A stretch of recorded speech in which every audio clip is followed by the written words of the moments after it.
Welcome back, dweebs, to our second episode in our Spooktober series. I was like, what show are we doing today?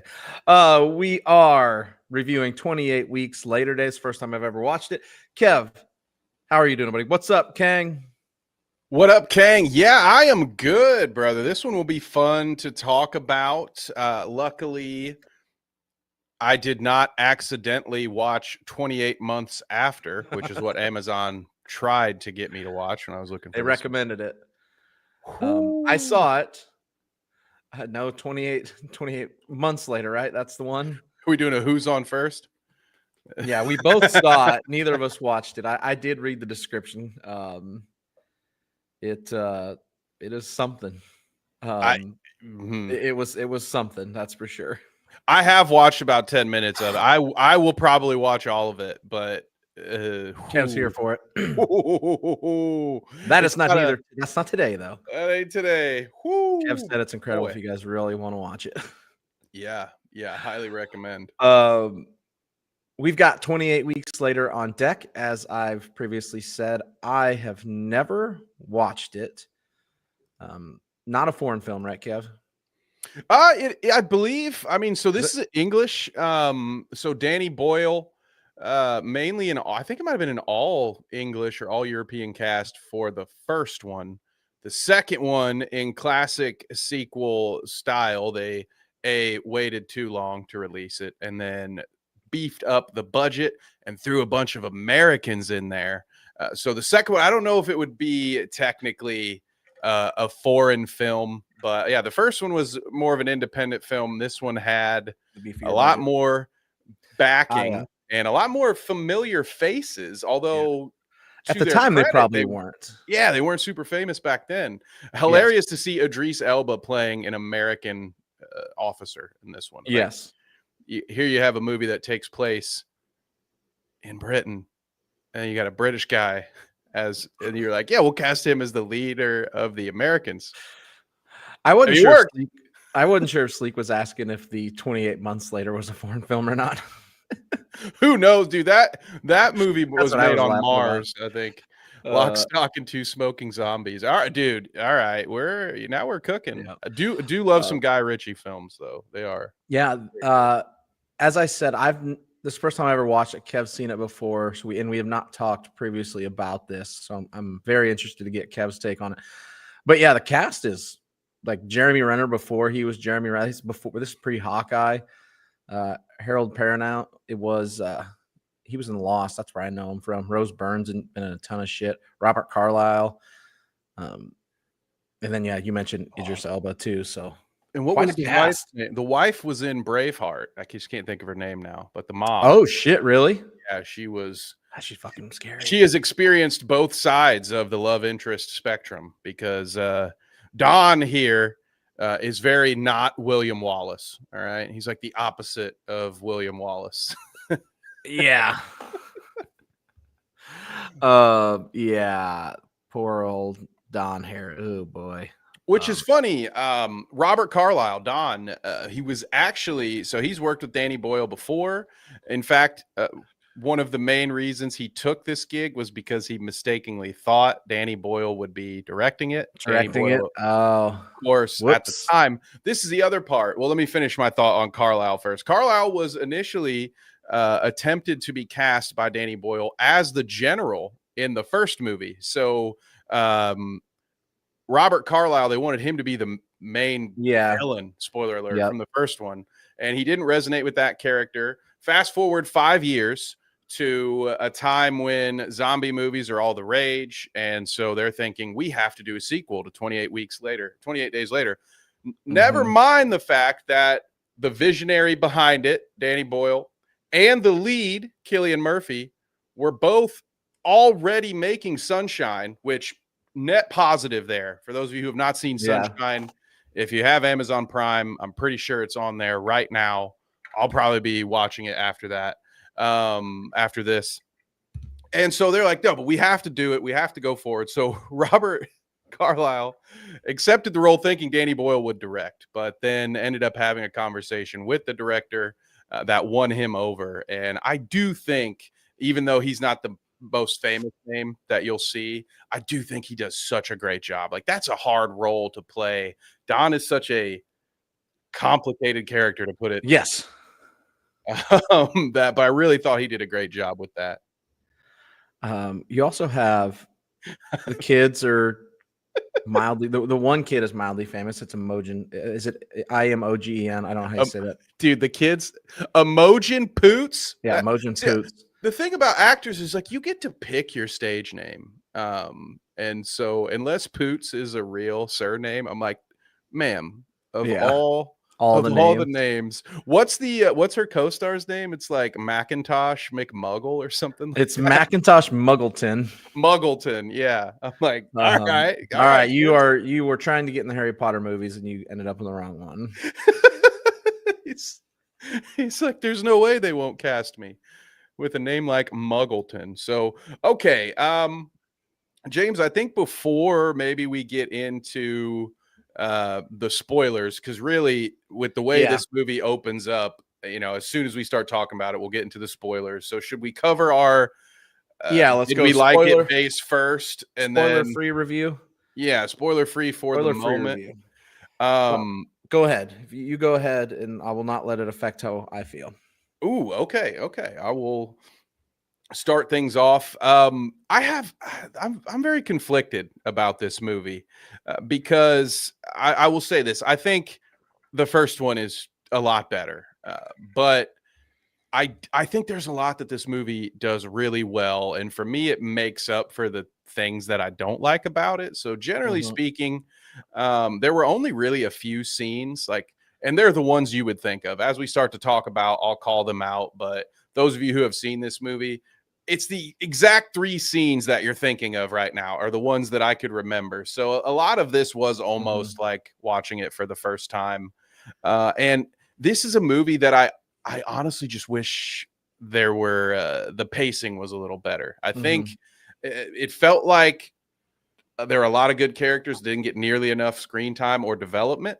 And the pacing of the whole thing I thought was a little wonky, but I understand why it had to be done. So overall, I did enjoy this movie, but it good for a sequel, because a lot of sequels are awful.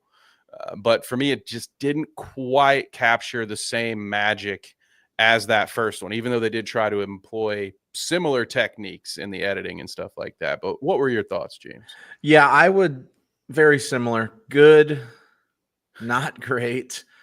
Definitely not in the realm of the first one. And I have some story beat issues, and just sometimes movie and TV characters are just incredibly dumb for plot purposes. Yes, I agree, Kang.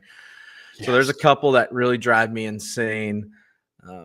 Acted well, shot well. They like you said, they do employ some of the same filming techniques as the first one, to very good effect in a lot of places. And you're right with the pacing. It's just a little wonky, and it has to be just the way they did this film and the way they built the story. Sleek, I would agree with that, but the zombies in these movies are fucking terrifying. Just mainly because they get blood on you, pretty much open wound, eye, mouth, ear, anything, like, you're fucked. You're done. It's a nice little added touch that you're like, oh, it's bad. The blood spit is usually what gets me, where it's just like, if they can just spew blood right into your mouth and then it's over. Or in this case, we see they break all the rules. Yeah, I think not your typical zombies. Yeah, with this one there are some rules that don't always make sense, because, like, I don't know, we'll get into it with one of these characters, but yeah, it's sort of like, are they eating the people, or is it just like sometimes it feels like it's a vampire thing, and you're like, oh, you just have a little bite on your arm, and they just bit you once, and then they were done with you. But it's like, I thought, Yeah, they don't. Yes, I would agree with that. They're the yeah, Twilight. and then other times we see them just like not stop until you're a bloody pulp. So it's just sort of like, what is the determining factor Yeah. for when they do this? But I will say, considering some of the ideas they had initially, at one point they were thinking about turning the virus into an airborne pathogen, which I think, you want to talk about breaking the rules, especially Oh, the that's pre-established rules. That would have yeah. been a nightmare. I'm glad they did not do Nightmare. that. Also, that makes it so hard to do anything. You have characters running around with gas masks the whole movie. Yeah, we would love It that. makes it so hard. Very well acted across the board. All those guys in their young roles. Robert Carlyle, very conflict. I'll wait to talk about Robert Carlyle's specific character, but he acts it very well. But yeah, that's kind of my spoiler free. So I'm just gonna. I mean, it is fucking 20-some-year-olds, but I'll throw it There up we there in the middle go. before we get into it. Yeah, You're characters entering the take the spoiler airborne quarantine stop, zone, baby. Yeah, so this is spoiler territory. We are a go. Kev, my main gripe with the movie is story related. Okay. So I don't know why you'd ever, this one doesn't bother you as much, why you'd ever go back to Britain. Like, leave that place alone for 2 years. Don't fucking touch it. It mainly revolves, and it's the main point of the whole fucking thing, is his wife shows back up. She's infected. She's clearly infected, right? Yet we allow her husband to get access to the trailer that she's quarantined in with no security, nothing, right? Because it just happenstance that he happens to be like some AAA member of this place because he does, I don't know what he does. But that not being, it's just so convenient that he's able to get there and then kiss her and then all hell breaks loose. Like, that really drove me nuts. Like, that would not fuck with all the security they had at that place, and they're trying to rebuild this world. That would not happen. And it bothered the shit out of me. And there wasn't much foreshadowing. That's the type of story element that makes you wonder if there was a scene that wound up on the cutting room floor that might have explained it. Because all we get is right before, what up, Nate? Right before he lies to his children, he like takes his belt off, and then there's a key card, and you're like, oh, okay, he has key card access. Not really sure why. At that point in the movie, he shows it to him. Don. He shows it to him when he locks the door on him. Remember that? Like, when they're going through the spinning door to the apartment, like, he hits the emergency lock button, and they lock him in because they're like making fun of him for not being like actually important. Then he swipes the card. That just bothered the fuck out of me. I mean, that is fair. And that was part of the problem with this movie, is you have to find a way to get to the reset, and it takes almost a full hour to get back to the original state of things. So that is part of the pacing that I was talking about. That's exactly what I knew what you're saying. By the time you get moving, there's only 51 minutes of runtime. Correct. Left, it's an hour and 50 minutes total. Like, it's quick. Yeah. And the way they decided to do that movie, it has to be like that because you have to build this world, but then it ends fast and violently. Yeah, and so I think I'll backtrack a little bit because I don't want to gloss over the opening, because to me, the first 10 minutes are the best part of the movie, and it's kind of the first 10 minutes all are downhill from there. Awesome. The first 10 minutes feel like 28 days later. Feels exactly like the first movie. Absolutely. And I mean, they even used the same song from the original score, but they used it in a way where it's a juxtaposition. So it's the song that they play at the end when Jim goes Rambo mode, but they're playing it while Don is essentially being a coward, for lack of a better term. He's doing the opposite of what Jim was doing. He's running. He abandons his wife. And that's the thing. That's one of them. When I said there were a few scenes that were burned into my memory that I would never forget about this film. It's mainly that stuff that happens in those first few minutes, like that idea that he would leave his wife behind. And then you have those iconic shots of him running and just zombies coming up over the hill and everything that happens with the boat in the river. Like that is really intense. It's really good trying stuff. to get the zombie off. That first fucking 10 minutes is fantastic. Is really fucking good. And the seeds are planted right away, right? Like, so they have that moment. They crash zoom in on the two of them kissing, which upon a first view, you're not going to realize how important that's going to be later on. Oh yeah, you're right. Yeah. When the kid shows up, Dawn is one of the first ones to be like, we don't know who that, what? No, don't. But the mother immediately jumps up, takes action. So you're being given, they lay this out of who Dawn's going to be from like the first 2 minutes in. Yeah. And they do, it yes, is, they do. And that's where we get into the complicated character that Dawn is, because that's another probably issue for some. I think that character probably did what 99% of humanity would have done in that scenario. So it is kind of like no one would want to admit it, not from the safety of our own homes where we don't have 20 flesh-eating monsters climbing through the window. We all be like, what a bitch, dude. What a wiener. Who would just abandon their wives like that? I would stand to bet, even against myself, that if you put me in that scenario, there's a pretty good chance fight or flight kicks in, and you're probably going to choose flight, and you're probably out. Toast like that. But it's compounded with him again being so selfish once his wife comes back. Like, not only did I can almost understand him lying to his kids about it. Like, that probably would can't tell him. You can't tell him some that details about that story. But the fact that he sneaks in to visit his wife, essentially so he can try to gaslight her and exactly. Trick her, like smooth it all over before the kids. Please don't tell the kids what I really did. And so, so Don's wife being coming back and all of that stuff. I thought that it was an interesting character. I know a lot of people probably hate Don. It gets to be really weird though. My bigger problem with what happens with Don is how he's like the one zombie in I Am Legend that's like the leader. Yeah, okay. So there's this guy's like Michael Myers. There's my next biggest gripe, and it might be they're probably 1A and 1B. It's like he's got the T virus and he's unstoppable, and he just shows up everywhere. Where he absolutely, the way they portray him, knows who his family members are.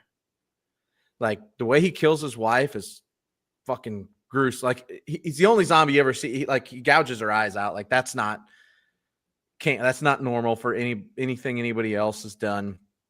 And then when he's chasing his son around, right? Even like when they go down in the tunnels and shit, which we'll get to that. Like he knows who they fucking are. And he's some superpower. Like ultimately it takes one bullet to kill him. It's not like he's superpowered, but he seems to be omnipresent and he's everywhere. I'm like, that goes a lot against the nameless, faceless horde that was established in the first movie. Yeah. And so how I tried to make sense of it, James, and this is, I think, us doing some of the movie's work for it, but the idea is that I wish I could remember Don's wife's name, but so Don's wife was a carrier, right? So she had been bit. A lot of this stuff sounds like survives, yeah. Just throwing that out there. A lot of it reminded me of The Last of Us. So I wonder where the Last of Us got some of their ideas from. But so if there's a version of that virus inside her blood, Alice, thank you. Then maybe it was a mutated form, but see, that would make it to like, shouldn't everybody be as smart as him? Because it's not his blood that's special. That's a really, I hate the way I just phrased that, but it's true, right? It's his wife. It's just the lady that he married. It makes sense for the kids to potentially be carriers, but like, they foreshadow the kids having the eyes differently. Like, this is some Anakin Skywalker stuff, right? Like they're the four most important people in the whole universe. They just happen to be married to each other. It just breaks all a lot of canon. Like you said, like, okay, I can understand if you want to go the route of she has some special blood type or something that makes her immune. So we've got there's your Last of Us connection ish, right? And then it makes sense that her son would have it because they show the double eye, like the two different colored eyes. It's foreshadowed, right? The daughter doesn't. I don't think she has it. We don't know for sure. But then you're right. Like, he would just be a member of the faceless horde, right? Like, if he turned, he's nothing special about him because it was passed down through wife. Unless, like you said, are the foremost people in the fucking world, like two most powerful people in the universe, fucking happen to find each other and have kids, that also become super fucking powerful. Yeah, they've got their own Kang the Conqueror in this universe who just made it. This is the timeline. And so I don't understand why it wouldn't have been everybody. If he were that way, it would only make sense that that's just the new strand. And maybe some of these holes will be filled in for us, James, on 28 years later. Maybe we will find out that is what happened. 28 years later, like, maybe they all got smart. Maybe, yeah, I don't know. But yeah, so it's that part I didn't love as much. And talking about some other things that maybe didn't sit as well with me. One of them was the shaky cam of it all, which I'm kind of two minds because it's almost I mean, I still didn't enjoy it that much in this movie, but I think it's something that I am sort of influenced by all the other movies that have used really shitty shaky cam editing. In this movie, when it's used, it's normally used in scenes with the rage monsters, and it makes sense to do that. But God, did I hate it almost every time I saw it, where I was just like, dude, I can understand the fast pace, it all being frenetic. I wouldn't mind being able to see what is going on, though. So did that bother you at all? Was that just a style issue for me? I think it's just a style issue. Like, it didn't bother me, but I've only watched this once, so I can't. Like, I've not watched this multiple times, and every time I think of it, I think it's just their way of showing less to make them scarier in a way by shaking the camera. You can't see as much, therefore they come off as scary. But I completely understand it. Like, I'd have to watch it another time to really pay attention to that, to really have a full comment on that. But one viewing through, it doesn't bother me, but also indifferent is I can't put a stamp on it with only watching it once. And I will say it didn't bother me as much as the scope edits. So this is what happens when you have a filmmaker and a group behind the scenes that are making a movie where guns are important and they don't know how to gun.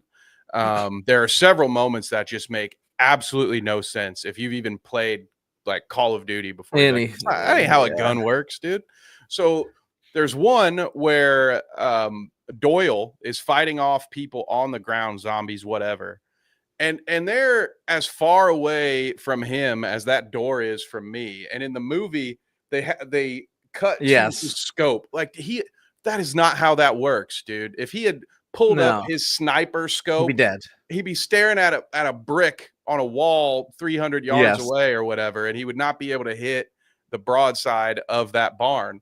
Maybe he would, but he wouldn't be able to hit the three zombies standing in front of him because that's not how guns work. And there's another in that tunnel scene. The tunnel scene. Tunnel scene pisses me off. That whole tunnel scene's bad. It's not good. And how it's so close to the end, it's a real letdown. Really fucking like ruins the climax of the movie. Yeah. Like, we talked about it in the first movie, how stupid it was to go through the tunnel. And then they do it here and triple down on it. And oh, by the way, the only way they can see is Rose Byrne's character through a fucking scope that gives like Paranormal Activity vibes, like it's a night vision scope. Like, that's a horrible ending. And then he's horrible beating her with the butt of the gun, but they keep cutting to the scope view, which again, not how scope works. You can't look in the front end. and it's not a two-way street. It's not how the whole and it's just like, dude. But also, like, there you go again. Like, so he's some super smart version somehow. Like, he's beating her with the gun. That makes no sense with anything that is previously established, right? He kills her, sure, but he takes the gun and beats her to death. Like, what the fuck? I was so mad at the editing. I didn't even think about the story logic. The logic, stupid. The whole end of, like, yes, that whole go down the tunnel scene makes me so mad. Like, one, okay, so we think, let's just pause and live in the world they're in, right? We think they're eradicated, right? Where do zombies in this world go? The dark. They like darkness. They go to dark. They don't go outside in the light, right? Where's the last fucking place in the universe you're going to run? You know they're back. And, like, so there's that. Like, why would you ever fucking go running underground? Like, they drive the car in there. I know they're running from a helicopter, but I would be like, fuck that. Like, we're gonna. Well, they're running to a helicopter, right? But they were getting shot by one too. Oh, fair enough. Yeah, because I think they're getting shot by something. There is a line from Doyle early on where he's saying, that there are snipers out there, but if you wait till sunrise, you won't be able to hide from the zombies. So they do make an effort to establish that if you run around in the dark, it's harder for the rage monsters to see you, I guess. But the whole thing with the tunnel, James, is normally there is an entry point, there is an exit point, and then there's just nowhere else for you to go. So it wouldn't matter if it was daytime, nighttime, if the sun had been purged from the sky and we were living in a giant dust cloud. The whole reason I hate it is, why would you go into some place where you have no means of escape? Yeah. Like, you're just putting yourself into this freaking corridor where if there just so happen to be a couple of rage monsters in here, you are the definition of fucked. So it was very frustrating. You know how much we love it when plot is advanced because character is stupid. So much in this movie. Shadow, I want to acknowledge this. We both agree the first 10 to 15 minutes of this movie are just as good as the first movie. And then after that, it's bad. It's not good. I agree with you. You made a great statement. My biggest problems with this movie probably lie with plot gets advanced because character is stupid. Yeah. Few too many times. So kids break out of the quarantine zone somehow. They watch them and they don't just stop them. They wait till they get to house, find mom, who's not dead, also looks like Gollum up there. Yeah. And at first I'm like, is she even like speaking? Like, can she speak at all? And then all of a sudden she's fully like back. It just keeps happening. They go down the tunnel, so guess what? She gets killed. It's plot gets advanced because stupid, and we've got a super zombie running around, which doesn't make any sense. Yeah, man. And then, another my only note about the side character Sam is just fuck Sam, dude. That's the guy who jumps on the helicopter. He's the guy who almost gets Andy killed because he's too afraid to run across the street. You knew he was bad. You should have done it then. They should have gotten rid of him early. And that's the other scene that I remember. The one that probably, if you don't remember the first scene, the one that sticks in your head when someone says 28 weeks later, you probably think about the helicopter scene, right? Where he's mowing through. Yeah, it does give a very cool visual when they just mow a zillion zombies down with but also, yeah, fuck Sam. Like, good God, you idiot. Shadow says they should have more of a goal in mind instead of survival because zombies. Well, and that's the other thing when we talk about the sort of like, what was the theme of this movie? What was this movie trying to tell us? Because the downfall not only of Don's original group, but the downfall of the world at large was caused by people trying to help children. So, right, like the first group, they all get eaten because Alice wants to save a kid. Yeah, and Don's the only one survives because he doesn't want to save the kids. And then we go through this whole thing about them being, he's a carrier, so we have to keep Andy. and Tam safe. And then the next thing we know, by the end of the scene, that final scene, is that, oh shit, this went global. Probably because he flew to Paris. Airlifted a kid who's carrying the disease out into the open. Like, so it's like, I guess the moral of the story is fuck your kids, fuck them kids. Was that the moral? Yeah, there is the theme of it all. The way there is no through line theme. Like the first one was very like what would happen, and this one is just kind of. Now I will say, so this I may kind of contradict myself a little bit. I actually watched that last scene, right? Like they fly the kid out, they're trying to save him because he could have the virus, and then I assume it goes global, right? And that's gonna be what the next movie is. To me, that's the most realistic thing that fucking would happen, because we would try to save some fucking kids who we think have this virus, and nobody knows that if that fucking kid spits or kisses or anything on anybody, like just like it's zombies, like it's over. So it's probably the most realistic thing at the end, where you're like, well, yeah, we probably would fucking end ourselves because we're idiots. Well, it's good. It's funny that you mentioned that, because that final scene was actually added in post. So the original ending to this movie was going to be more ambiguous. It was basically just going to end with the helicopter being deserted, and I kind of like that. And I think what happened was once they were given the sequel, Danny Boyle and whoever else was helping him come up with this, then they put more thought into expanding the story even beyond that sequel. So I think this last part was added. It's pretty cool. Like, this is one of those things where the making of the movie sometimes is more fun for me than the movie itself. They added this in post by going to Paris and filming that. They took a few extras to Paris and they filmed that guerrilla style at 5 a.m. So they just kind of waited around for a time when it wasn't super busy, grabbed that shot. And that's the stuff that I love about filmmaking. That's pretty fun. That's pretty cool. But yeah, originally it was not how the movie was going to end. How long after, I wonder, did they do that? Any idea? I'm not sure. I just know it was during the editing process. So and they were at the end, so it's probably pretty late in the game. Yeah. Shadow has a good question here, and I know we're gonna have to talk about Jeremy Renner at some point, because I do think he does a good job. And Shadow says he was good in this, but I'm curious, what other casting choices would you go for? And then Sleek says Iron Man or Thor. But that is one of the cool things about this movie, like we touched on at the very beginning of the show, where a lot of these names are big now and maybe weren't necessarily as big back then. Like, I've heard people say that this movie is why Jeremy Renner got, what was it, Jarhead, right? What was he was in the Hurt Locker the next year. Hurt Locker, that's the one. That was his explosion. So he went from this to probably already filmed that, would be my guess. But that was the movie where he blew up. God, that's I forgot how old that movie is. That movie's so fucking good.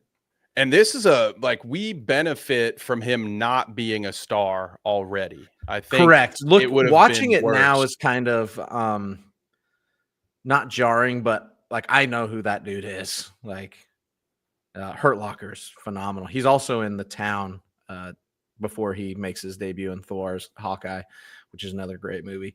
So it's a little weird looking back, watching it now and thinking he was a no-name, but I mean, that was it was fucking 18 years ago. Even like Rose Byrne too, she's been in a lot of shit. Well, and it works so well for the movie. Like, that's one of the things, I guess, that doesn't age as well about the movie, because if you watch it for the first time in 2025, Jeremy Renner is like a leading man, or he's a top billed type actor. So as soon as you see him, subconsciously you're like, this guy is going to be one of the main characters. But what I really liked about the movie the first time, or if you don't have that knowledge, he could just be any other sniper. It's like, it looks like Don is going to be the protagonist, and you're like, man, it's going to be really hard to root for this guy. And then you get the kids involved, you're like, okay, well, they're going to be probably the protagonist. But the way the last movie ended, I thought that it was a little bit of a red herring to start, where You know, if you had just military watched the first complex, one, you're like, and fuck, you're what's like, going oh on fuck, here? there's even more military Nothing. now. Like Nothing other than they were very equipped to blow the whole fucking place sky high when it all goes to hell. yeah, so I think that worked in the movie's favor, the way that it would eventually turn out. It's like, oh, these are actually the main protagonists. I think Ooh, that Christian younger Bale. Christian, but I think there's so many. Will he be too Act- big by then? I don't. Let's take. 'Cause I think that was the problem too. Like they had a bigger budget than the first time It around. still That's wasn't why I'm having much. a hard time. It was only 15 million, so the budget was bigger, but it wasn't massively bigger. Like So I'm that's gonna look at why Christian Bale real quick while we do that. We're thinking about this.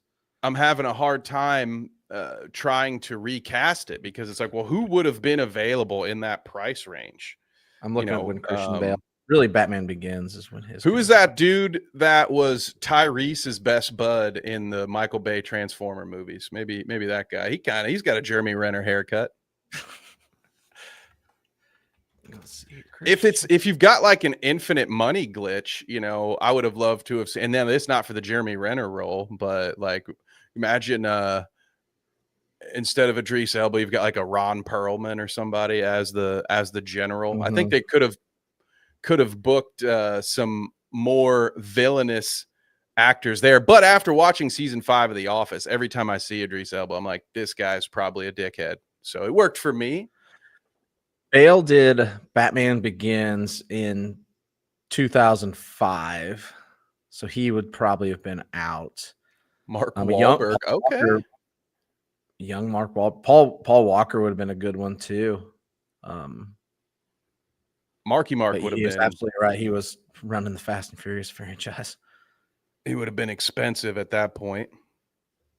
Yeah, Wahlberg probably. Yeah. Christian Bale would have been just missed because he got Batman Begins was really.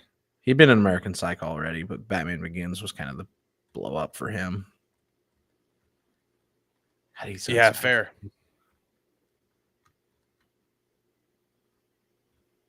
Yeah, and there's some real interesting editing choices, not just the shaky cam. They do this weird, speaking of Idris Elba, they do this weird pan transition where it's like it's just Idris sitting sadly in the corner, and then it starts. It's almost like an old Star Wars edit, you know, where they would just fade it over, and it's got zombies like running on one side of the screen, and then it goes over. It's stuff that like I didn't love it, but I would rather see that type of stuff tried out in a film than have every action movie look the same or every zombie movie look the same. They don't use security cameras really at all in this, do they? Like they did in the first one? Only for like the first 20 minutes. They do it a couple of times when the kids show up and the dad is picking them up, like they sit in a cafeteria. But what I think they did, James, I'm glad you mentioned that because I forgot to take this note. I'm pretty sure what they did, because the way they cut it is they filmed it with a regular camera and then they just slapped like the security filter. Oh, slapped a black and white filter. So there's this one wide shot that's showing like the entire mess hall, and it starts out as like they transition it. Yeah, they essentially just remove the green on it. I do know what you're talking about. Yeah. So I think they just kind of movie magicked it a little bit, but generally speaking, they did cut out a lot of that part of it, which I think is part of what gave the first movie its charm. But this is the stuff you expect with a sequel. That we give it more money, we give it a little bit more budget. money, they lose kind of the soul of it. Shadow says he wasn't invested in the father and the family infected dynamic. We talked about that too, but I don't understand why he has the T virus apparently and is super zombie. And I like it. I love that he just quit on him at the beginning and it really struggles with him. But then the fact that he's just still alive and chasing his kids around, I was like, it's not a stat. That's not how this works, how this is supposed to work. What did it add? Like what? Yeah, like it could have been any mindless zombies, right? Like it could have been any of them that bites the kid at the end and you still get the same effect. You get the exact same. Like, is it more sad that he gets bit by his own dad? I guess. Yeah. No. But like, I don't know. It just didn't seem necessary to me. I agree. doesn't. I don't even know if it is more sad. It's just kind of more like, why? Like, this doesn't fit. And then Shadow says here, I feel they should have focused more on Renner's background and maybe we would have more of a pull into the story. I think the problem with that, Laren, lies it takes them an hour to lay the groundwork for what this world is now, the complex, the here's how it runs, here's how this is, et cetera, et cetera, et cetera, right? And I think that's part of the problem is the pacing. It takes so long to get to what the actual movie, the zombie part of the movie, like you're just like, fuck. You burn over an hour. And exactly. And I think that is to Renner's credit. Like that's one of the things I thought that was so good about his portrayal is that he's not given hardly any time to develop that character, but he gets as much out of it as he can, which I thought was I would agree with good. That. With limited resources, he does a great job. Yeah, Shadow, we both agree. Kev agrees the pacing of this movie is the biggest problem with it. It's as bad as Batman Begins, you know. Yeah. So it took an hour and 10 minutes for Batman to begin. It took an hour for the zombies to come back to the zombie movie. If it were going to be a 3 hour, like if this movie's as long as Heat, okay, fine. Even if it's 2.5, like an hour, I don't care. I like the fact that these movies are short and sweet, but the problem is the first one the pacing was great, and this one needs an extra fucking 45 minutes because of how long they decided they had to explain the new world we were in and how Britain was, they were fixing it. And, you know, like that was I also just, before I forget this, the fact that their answer, so they have code red, right? That their answer is to shove them all in an underground room, turn the lights off, lock a door, and then forget that the other door even exists is so stupid. Characters do stupid thing to advance the plot. And very incompetent. And of course, like, because this movie can't help itself, it's the dad again. It's Robert Carlyle's character, right? It's always him. Like, and he's the first person he sees his son. Like, that just takes it out. Like you have so much military presence here, right? Like, you're shown it coming in. There's tanks, and it looks like hundreds to thousands of soldiers. And their answer is to shove them in the basement and not lock all the doors. Yeah, let's put them all in one place. You know, that's what my dad always told me. He said, Kev, put all your eggs in the one basket. So that way, if something goes wrong, you'll lose all your eggs. Yeah, all your eggs are wise broken. advice. You're fine. Every single day. So that was that part pissed me off. Yeah, you kind of got the feeling that this was a movie created by a British person and directed by a Spaniard, right? You could tell that there were no Americans in the house being like, why are you making us look like a bunch of idiots? Yeah. Why are we we got to come in here and just be dumb as hell?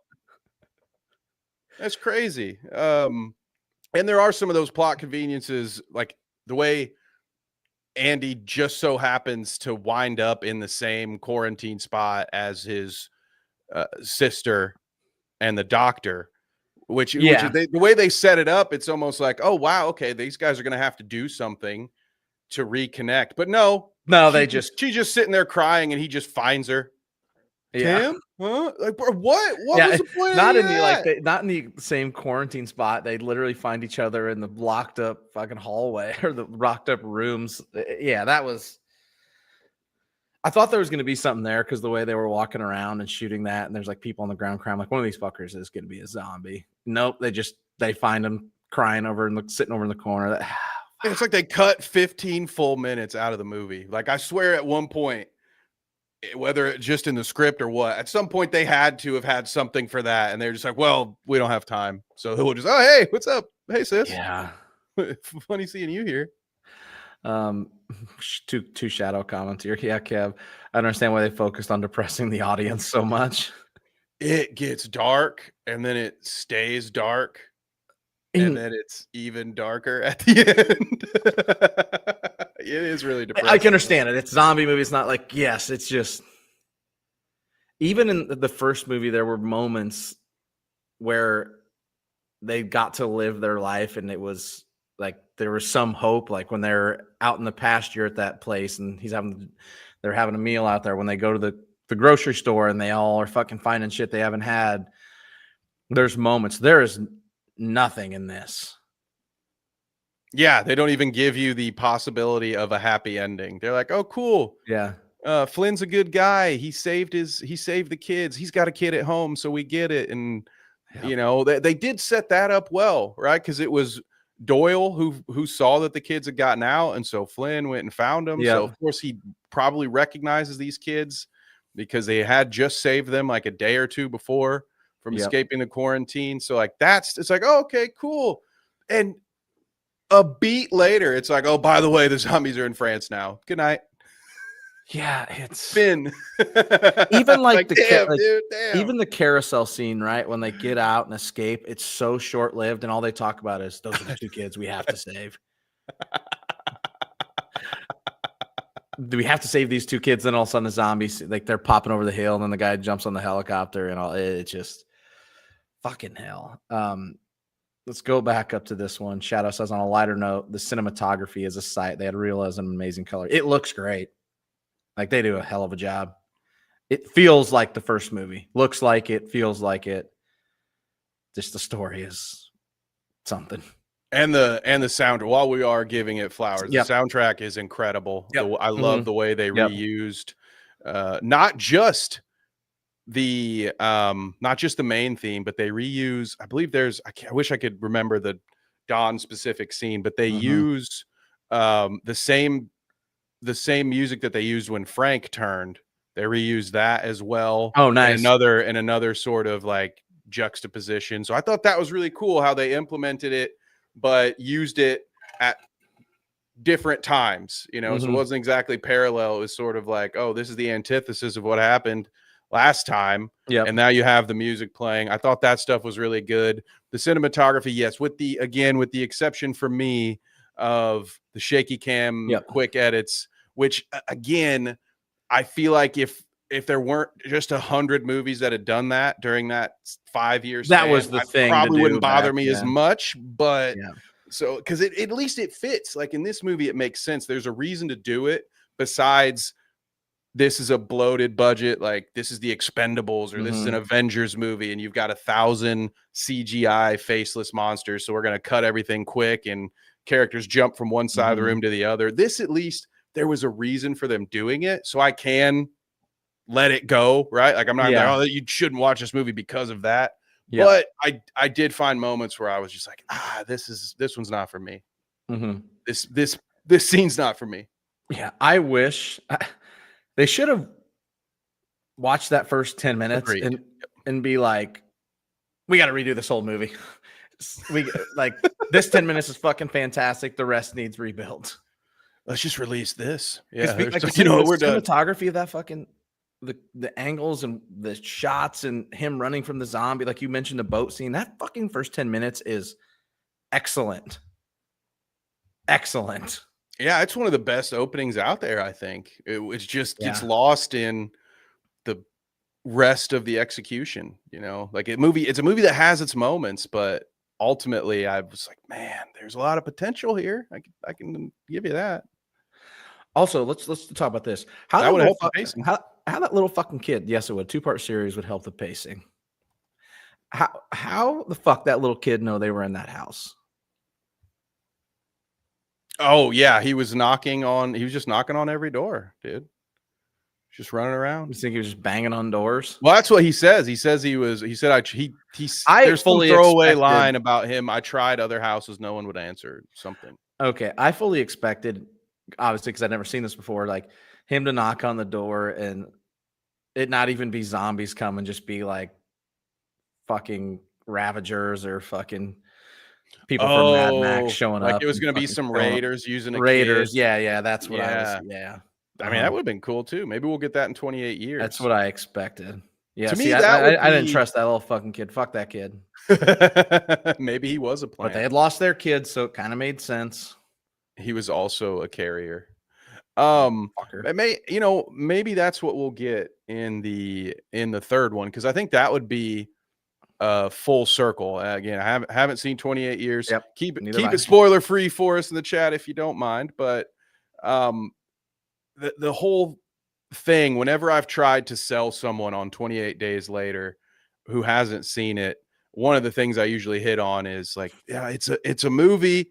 kind of like, The Walking Dead, I think touches on this too, where it's like, when there's a horde of undead, but like the humans are still the bad guys. And so I think it would be fitting for the third installment to be more of like a Mad Max landscape where you're as worried, if not more worried, about the other humans that have collected together and what they might do to you. Whereas after 28 years, I imagine outrunning a zombie is like, hunting a deer for most rural folk. Like it's just part of your day to day. Yeah, they established that after 6 months, they starve to death. They do say that. Shadow, we have not watched it. That's next Wednesday. That's so next Wednesday. We have not watched it. That was one of the points of doing this during Spooktober. Is I'd never seen any of them. Bits and pieces. The first one had never seen any of this because I didn't fucking know Jeremy Renner was in it. We have not seen 28 years. Neither of us have. So if you want to watch and join us next Wednesday, that's next Wednesday's show is 28 years later. Sleek's asked when we're talking Peacemaker. I am about halfway through it right now. It's pretty good. I enjoy it so far, but I'm not done with it. We will talk it at some point.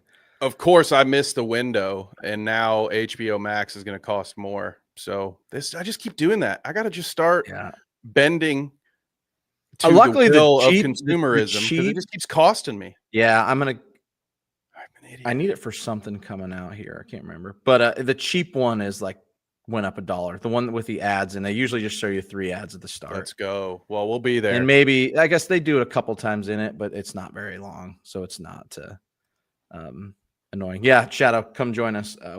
That's next Wednesday's show. I've heard mixed things too. Actually, in the show right before this on Carnage Media, my buddy Wade was asking me if I had seen the third one yet. Interesting.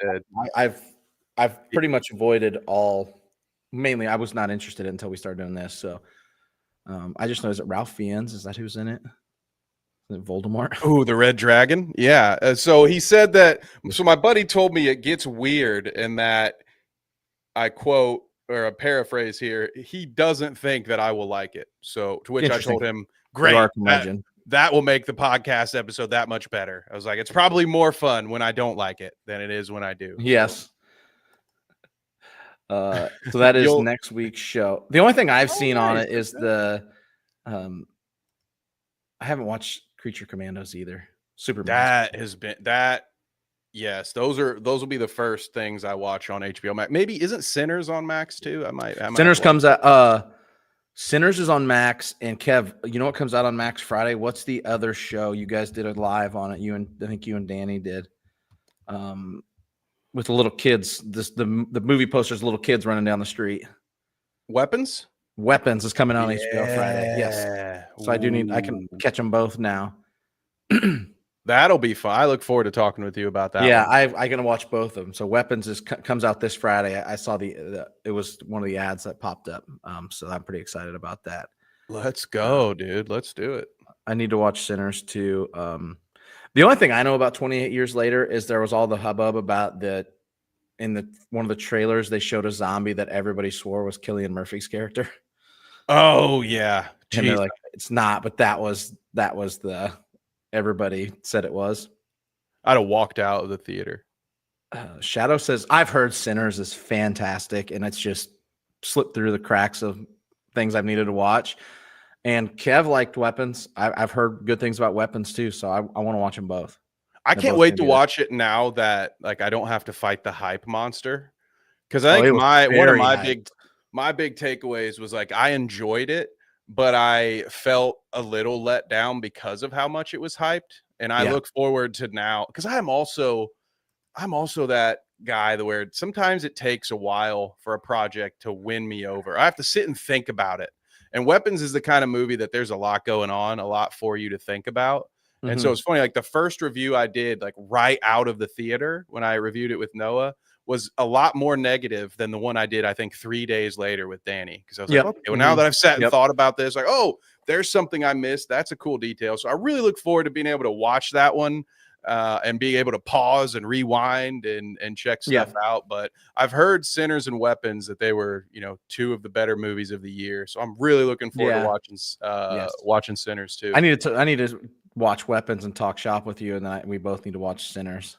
Let's go, dude. Yeah, I like awesome. That. Sleek's out there playing Borderlands 3. I've heard it's great. I'm not a loot. It's just not my type of game. A loot shooter like that. Not really my thing. I think I played 2, maybe 1, 2. I can't remember. I 2 maybe. Played the first one. I think it was fun. It's just not my cup of tea. It's not my thing. Yeah, I need a fast travel, dude. They lost me when I had to. Oh yeah, yes. You have to run same back. Enemies anytime I walked through an area. I was like, this is a great way to lose my interest quick. Yeah, I do remember it being like well written. Like I do remember that.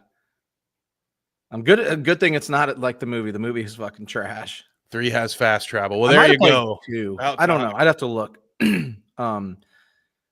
Shadow says he loves the cast and everything about Weapons. Yeah, I'm very excited. I like stuff like that. I'm in. I said it comes out Friday on HBO. So Kev is gonna have to time to pony up. Yep. I think mine is like 1069 or something like that. I mean, it's not anything crazy. There was one that jumped like $6. Fine, I'll deal with the ads. I played Borderlands 2. Yep, I just looked up the cover and that was the one I played. Yeah, well, there we go. Well, we've got a lot to watch in the next month or so, because there's also the season of Stranger Things where every episode is a damn movie. Yeah, that's gonna take a minute to get through. I gotta get caught up on it too. We might have to do a stream where we just catch ourselves up. The catch up stream, yeah, dude. Can't wait to watch each season. Yeah, dude, it's gonna be quite a shock to watch all these 30-year-olds in a story that takes place 18 months after season 4. It's gonna be real weird explaining that one. I think I've seen some stuff on the internet that they might be streaming the final episode in movie theaters and limited theaters. They weren't going to, but then a bunch of, I think AMC reached out to them and tried to get it done. So I think the last episode might be a movie, like a day and date movie release as the that's great. So. I think theaters should do that more often when a show has that sort of cultural pull where enough people are talking about it, that if it's a water cooler type event, I think you should.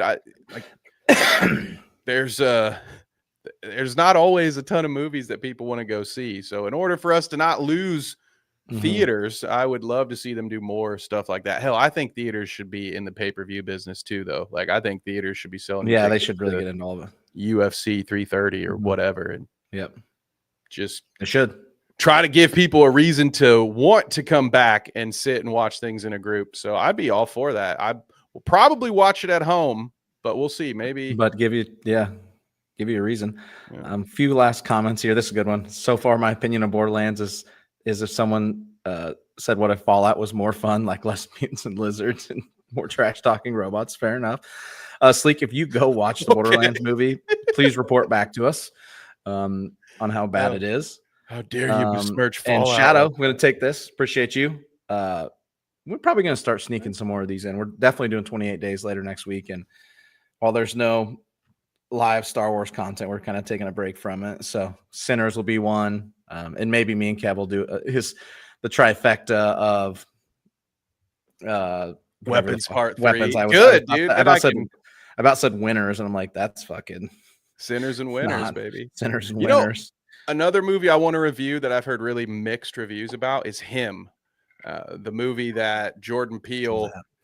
It's the one about the football player. It's the horror. Movie Look, yes. And it's got the guy from Scary Movie in it. He's in it too. Is it Marlon? It's a Wayans brother. Yes, it's one of the Wayans brothers. Yeah, man. I've heard mixed things about that. I really liked that is a cool concept. It's very different than most things, but I'm the same as you. I've heard just kind of meh. I've heard it was a great setup and that the execution leaves a lot to be desired. It's another one of those where people go through and compare the original script to what we got, and they're kind of like, This one might have been better. It Yeah. exists. It's a movie. Sleek is a point here. I'm pretty sure That's a good joke. I like that. that is really good. I'm pretty sure Sleek is right here. I think there is a movie called Him where the guy falls in love with the AI. It's her. Yeah, it's her. It's Yeah. her. Yes, that's it. Yes. Yep. Joaquin Phoenix gets cucked by Joaquin, AI who's That is dating exactly 600 other dudes or something. Yep, that is exactly it. Yes. And a bunch of tech bros said, "That's a great idea. Let's do that." Yep, and then it was not a great idea. So That's good. What could go wrong? Yeah, so yeah, we're gonna pump some more of these reviews out. I'm enjoying it, watching something different too, stuff I haven't seen.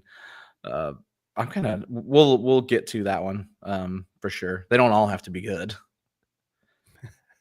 Yes. And No, in fact, some of them will be bad.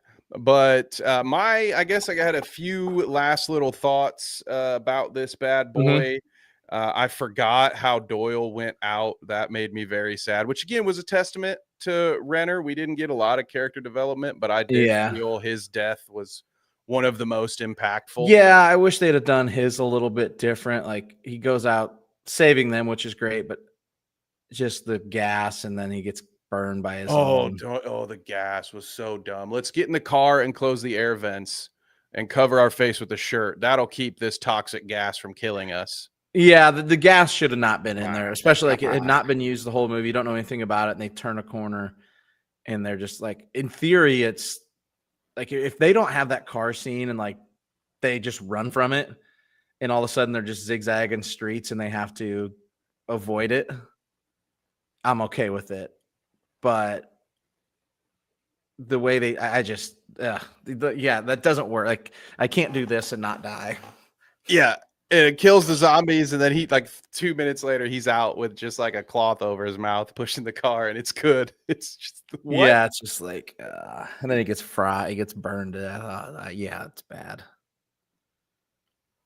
But other than that, I guess to put my final thoughts on it, to me the movie was good, not great. I think this would be the type of, like, if I ever wanted to revisit this, I probably would just watch that opening scene and call it good. Just call it good. I remember the rest. God, this is a good movie. Just stop it right there. Yeah, it was a good short film. Good short film. Just as good as I remember. On to the next YouTube video. So yeah, I would say for those who have watched it, I'm always going to be the type of guy that if I want to revisit this universe, I'm watching the first movie, and then that's it. That's all I'm probably going to need. I'm skeptical as to whether or not this third one will be rewatchable. And the fourth one's coming next spring. Yeah, we haven't developed doing any kind of number system for these, so I would just say it's worth a watch. I think. Yeah. If you've somehow made it this far and haven't watched it, give it a watch. What the hell? Yep. Yeah. This is the best way to put it. The opening scene is fucking adrenaline. Absolutely. Fuck, it's good. It's so good. And you're sitting there thinking, like, dude, how great is the rest of this how movie fucking bonkers is this movie gonna be? They're like, oh, let's slow it way and then down, let's fucking drag it to a complete stop and put them in a quarantine zone and no zombies for the next hour. I hear you wanted a sequel to your zombie movie. How about instead we get an hour-long family drama? Oh, thank you guys for watching. All the comments, Sleek, Shadow, Kang was in here earlier. We appreciate it. We will be doing more of this. Please like, subscribe, share. We're one away from 190. Still fuck that guy that whoever unsubscribed and dropped us because we had made it. Kev, outside of here, where can they find you at? Oh, you can go check me out over on Carnage Media's YouTube channel. We just put up the most recent 2 episodes of Benchmark Pro Wrestling. So having a lot of fun working with those guys. They put on some great indie wrestling shows. So go check it out. Other than that, you can catch up with me and Danny on the Clout Route. We just did a live yesterday. So keep an eye out for more videos from this channel as we got some other things in the works. Speaking of Danny, a Gen V review will be coming to this channel very soon. So we will have at least one bonus live stream coming up as Danny and I are going to review all of Gen V. So if that's your thing, get caught up on that. We'll be talking about it real soon. Hell yeah. Go check out Kev, all those places. And check out all our pre-recorded content on the Weekly Dweeb that's coming out daily. And we're going to keep doing the lives. Will stay Wednesday night for reviews or whatever we're deciding. And then the Gen V one, that'll be whenever those boys decide they want to do it. Thank you guys for joining us tonight. There's no name for this. This is our 28 weeks later review. We appreciate you guys watching. Until next time.